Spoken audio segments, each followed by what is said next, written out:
수험생 여러분 안녕하십니까. 이번 시간에는 복리후생비의 접대비를 살펴보도록 하겠습니다. 복리후생비와 접대비는 부가세 관련해서 중요한 이슈가 있는데요.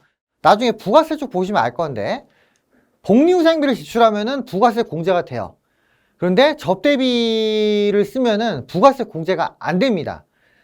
이 차이가 크기 때문에 여러분들이 좀 주의해서 보셔야 되고요. 그 다음에 세금과 공과 잠깐 나오는데 이제 세금과 공과 중에서 이제 비용 처리해야 될 게 있고요. 그 다음에 자산 처리해야 될 게 있어요. 그래서 그걸 좀 구분하시면은 될 것 같습니다. 자, 퇴직금에 이어서 쭉 말씀드릴 건데요. 자, 복리후생비와 접대비 이렇게 되어 있죠. 사실 복리후생비와 접대비는요 같은 개념이에요. 대표적으로 식사,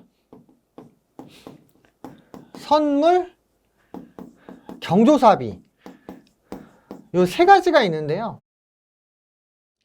식사, 선물, 경조사비를 만약에 회사 내부 임직원에 대해서 쓴다면은, 그죠? 그러면 요거는 복리후생비가 돼요. 그래서 뭐 회사 직원들끼리 회식을 했다든지 아니면은 직원 결혼이 있어가지고 뭐 축의금을 전달한다든지 회사 명의로 그럴 수 있거든요. 그렇게 되면은 복리후생비로 합니다. 근데 만약에 거래처에 대해서 쓴다면 거래처. 그러니까 예를 들어서 거래처 직원하고 식사를 했어. 회사 직원하고. 그 다음에 거래처 사장님한테 선물 줬다 이거죠. 이런 경우에는 복리후생비가 아니고 뭐다? 접대비다. 접대비. 그래서 이 차이를 기억을 하시고요. 복리후생비 같은 경우는 부가세 공제가 됩니다. 이건 나중에 부가세 편에서 볼 거고요. 접대비는 어때요?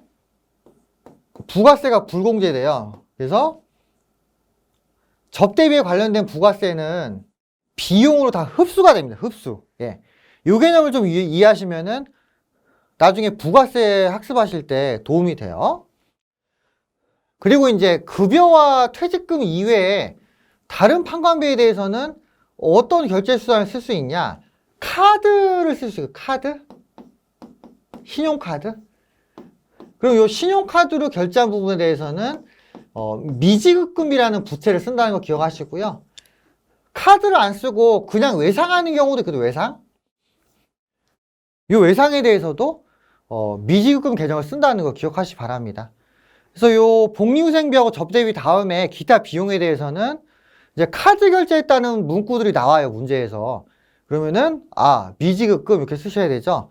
여기에 대해서 외상매입금 쓰면 틀립니다. 외상매입금은 원재료나 상품에 대해 쓰는 거고요.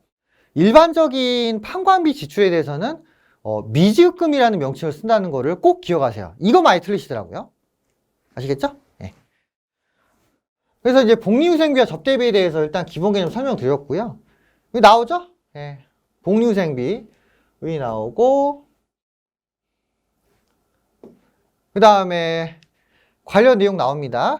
한번 읽어보시면 되고요. 그 다음에 접대비. 접대비 비슷하다고 했어요. 근데 이제 상대방이 누구냐? 그죠? 그리고 접대비는 결론적으로 회사의 사업의 어떤 발전을 쓰는 거죠. 한마디로 표현하면은 회사 매출을 올리려고 접대하는 거잖아요. 그죠? 근데 이제 그 접대 내역이 식사, 선물, 경조사비. 크게 요 세 가지라는 거죠. 예. 자, 요 차이 기억해 두시면은 도움이 될 겁니다. 그리고 회계 처리. 자, 비용은요, 다 차별했습니다. 그리고 복리후생비 접대비라는 거는 궁극적으로 어떤 서비스를 소비하는 거잖아요. 그죠? 밥 먹는 서비스. 그죠? 선물 서비스. 서비스를 소비하는 거예요. 그래서 차변에 비용 쓰고요. 자, 돈 줍니다. 아니, 서비스를 썼으면 돈 줘야 될 거 아니야. 그럼 식당 같은 데 지출하겠죠? 그럼 대변에 현금 또는 당좌예금, 보통예금. 근데 판관비는 보통 현금하고 보통예금 두 가지가 많이 나오더라고요. 돈을 준다 이렇게 이해하시고 만약에 외상으로 거래했거나 카드 결제하면 어때요? 미지급 씁니다. 돈을 나중에 주는 거죠. 그 나중에 대금을 결제하게 되면은 회사 입장에서는 돈을 카드사나 외상한테 주고 기존에 있던 미지급금을 정리를 한다. 이렇게 이해를 하시면 되는 거죠. 예. 그럼 나중에 실기할 때 미지급금에 대한 거래처 부분 조심하셔야 되는데 카드 결제를 하면요. 미지급금에 대한 거래처를 어디다 써야 되냐면은 카드사 써야 돼요. 카드사. 예.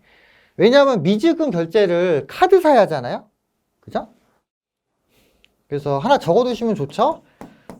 자, 카드 결제할 때 미지급금 거래처를 어디로 쓴다? 카드사. 카드사. 실기할 때 나와요. 그때 또 보시면 되죠. 이해되었습니까? 예. 자, 이렇게 해서 복리후생비, 접대비에 대해서 봤고요. 판관비는요, 다 차변의 비용을 써요. 차변의 비용. 그 대변에 결제수단을 쓰면 되는 거죠. 예. 그러니까 여러분들이 암기하실 건 뭐예요?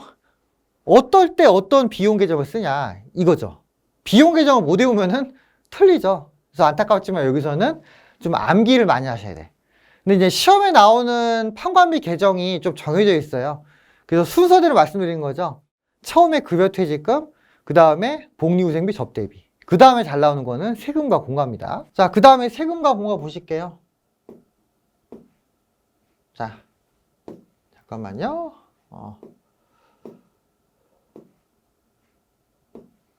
자, 이렇게 나오죠? 자, 세금과 공과인데요. 세금과 공과는 국가나 지자체 또는 그 외 단체, 자, 국가, 지자체, 지방자치단체죠.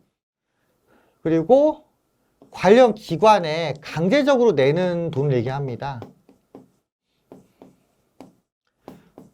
그래서 요거는 보통 주기적으로 내요. 주기적으로 내고 소모성 경비이기 때문에 그냥 비용 처리가 돼요. 비용 처리. 그런데 세금과 공과라고 해도요. 비용 처리가 안 되는 게 있거든요. 그거는 유형자산에서 한번 봐야 될 건데 유형자산. 자, 유형자산 취득할 때 내는 세금이 있어요. 취득세라고 있거든요. 취득세. 이 취득세는 뭘로 하냐면은 비용으로 하지 않고요. 자산으로 쳐요. 자산. 그리고 회사가 내는 법인세 있죠. 법인세. 법인세 같은 경우는 법인세 비용이라고 별도 처리, 별도 처리. 그리고 뭐 전산액이 1급에는 안 나오지만 그 전산액이 2급에 나왔죠. 개인사업자 같은 경우는 소득세를 내잖아요. 그럼 이 소득세는 뭘로 하냐면은 소득세 비용 이렇게 처리합니다. 그럼 약간 좀 별도로 처리를 할 수가 있다는 거죠. 네. 그래서 똑같은 세금이나 공과금이라고 해도 회계 처리하는 게 약간 바뀔 수 있다는 걸 기억하시 바랍니다. 그럼 회계 처리가 이렇게 되겠죠. 자, 일반적으로 어떻게 해요? 재산세 같은 거, 재산세. 재산세를 냈다고 치면은 국가에 그냥 내는 거잖아요. 그러니까 비용 처리합니다. 세금과 공과금 이렇게 하고요. 대변에 현금 이렇게 내는 거죠. 근데 만약에 취득세를 했어. 예를 들어 토지를 사면서 취득세를 했다. 그러면은 그냥 차변에 토지 이렇게 하고요. 대변에 현금 합니다. 예. 취득세는 좀 다르게 가요. 그리고 만약에 법인세를 냈다고 치면은 차변에 법인세 비용, 대변에 현금합니다.